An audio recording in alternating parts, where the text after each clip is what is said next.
नमस्कार दोस्तों, मैं नरेश चौक से। और आज के वीडियो में हम मेंटेनेंस के इम्पोर्टेंस को समझने वाले हैं। क्यों इम्पोर्टेंट होता है इंडस्ट्रीज़ में, मैन्युफैक्चरिंग इंडस्ट्रीज़ या प्रोडक्शन इंडस्ट्रीज़ में मेंटेनेंस का, उसको समझने वाले हैं। अगर आप हमारे चैनल पर नए हैं, फर्स्ट टाइम विजिट किया है, तो चैनल को सब्सक्राइब कीजिए और वीडियो में भी अंत तक बने रहिएगा। तो चलिए स्टार्ट करते हैं और इम्पोर्टेंस को देखते हैं। सबसे फर्स्ट इम्पोर्टेंस देखते हैं, जो कि है extend equipment life span and reduce the need for having to purchase a new equipment. Means जब हम अपने इक्विपमेंट का, अपने मशीनरी का कंटिन्यूस मेंटेनेंस करते रहते हैं तो क्या होता है, हमको नई मशीन परचेस करने की ज़रूरत नहीं होती है, क्योंकि जो ऑलरेडी हमारे पास एग्जिस्टिंग मशीन है ना, उसका लाइफ स्पान इंक्रीज़ होता है। जैसे कि मान के चलिए उसके हार्डवेयर चेंज करना, या फिर ऑयल लीकेज हो रहा है तो ऑयल लीकेज, जो ऑयल सील वगैरह है उनको बराबर से चेंज करते रहना, या गियर को चेंज करते रहना। अगर कहीं भी प्रॉब्लम आ रहा है तो क्या होता है, इससे हमारे इक्विपमेंट, हमारी मशीन का लाइफ स्पान बढ़ जाता है, लाइफ पीरियड बढ़ जाता है। इससे हमको नई मशीन इमीडिएटली परचेस करने की ज़रूरत नहीं होती है। इसके हमारा नेक्स्ट इंपॉर्टेंस है, जो कि है प्रिवेंट अनप्लान डाउनटाउन। मीन क्या होता है, मेंटेनेंस करने से, चाहे शेड्यूल्ड करें या फिर प्रिवेंटिव या प्रोडक्टिव मेंटेनेंस करें, किसी भी टाइप का अगर हम मेंटेनेंस करते हैं हमारी मशीन्स में, तो उससे क्या होता है, जो unintended means unplanned down time, means क्या होता है, मशीन का डाउन टाइम डिक्रीज होता है, जिससे क्या होता है, प्रोडक्शन हमारा कंटिन्यूस रन में होता है। और एक बार अगर डाउन टाइम अगर हो जाता है, मशीन ब्रेकडाउन में आ जाती है, डाउन टाइम मीन्स मैन्युफैक्चरिंग ना होना, मशीन का ब्रेकडाउन में आ जाना, है ना। तो मशीन का ब्रेकडाउन में आ जाने से क्या होता है, वो बहुत ज़्यादा कॉस्टली होता है, क्या प्रोडक्शन भी बंद हो जाता है। फिर क्या होता है, मशीन में भी अगर ब्रेकडाउन आ गया है तो उसमें मेंटेनेंस में भी काफ़ी ज़्यादा खर्चा होता है, वो लंबा चौड़ा प्रोसेस होता है। तो क्या होता है, इससे ये काफ़ी ज़्यादा कॉस्टली भी बैठता है।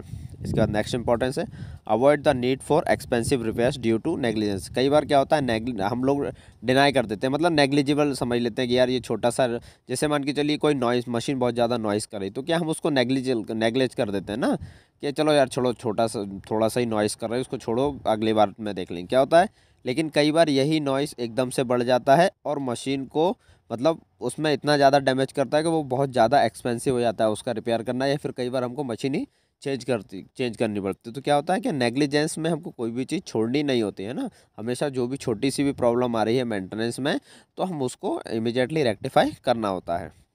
इसके बाद हमारा नेक्स्ट इंपॉर्टेंस है, जो कि है keep equipment running without interruption to ensure that projects get completed on time and on budget.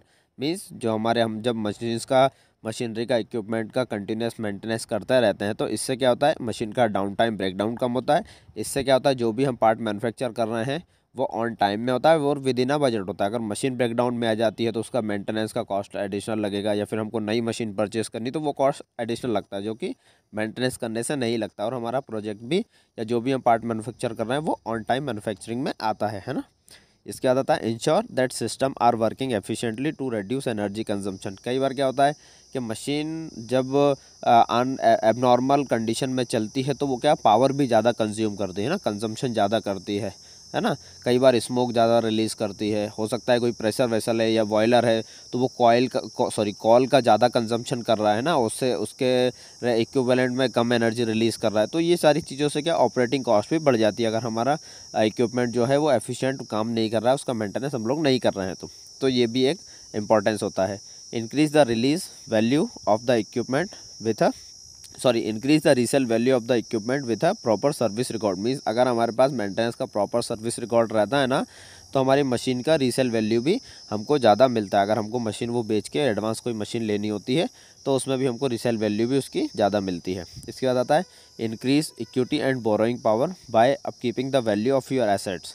इसके बाद जो हमारा नेक्स्ट इंपॉर्टेंस आता है वो है रेड्यूस इंजरीज एंड फर्टिलिटीज़। कई बार क्या होता है, मशीन्स जब ब्रेकडाउन में आती है ना, तो वो काफ़ी ज़्यादा इंजरी कर देती है। मान के चलिए कोई मशीन का शाफ्ट टूट गया और वो ऑपरेटर वहाँ पे काम कर रहा है, कोई लेबर काम कर रहा है, तो उसको इंजरी होती है।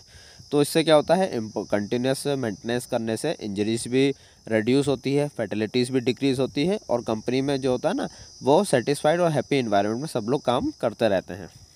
इसके बाद जो हमारा लास्ट इंपॉर्टेंस है वो है maximise warranty coverage by having a detailed service record. Means क्या होता है, कई बार कुछ ऐसी कंपनीज होती है, अगर हमारे पास जो उसका सर्विसिंग का और मेंटेनेंस का रिकॉर्ड अगर प्रॉपर मिलता है ना, तो उसकी वारंटी को भी इंक्रीज़ कर देती है।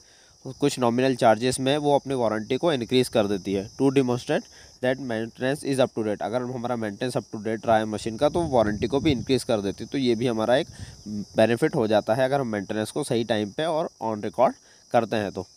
तो चलिए फ्रेंड्स, इसी वीडियो को ख़त्म करते हैं।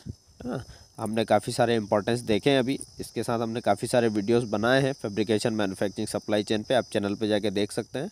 Thank you friends, thanks for watching.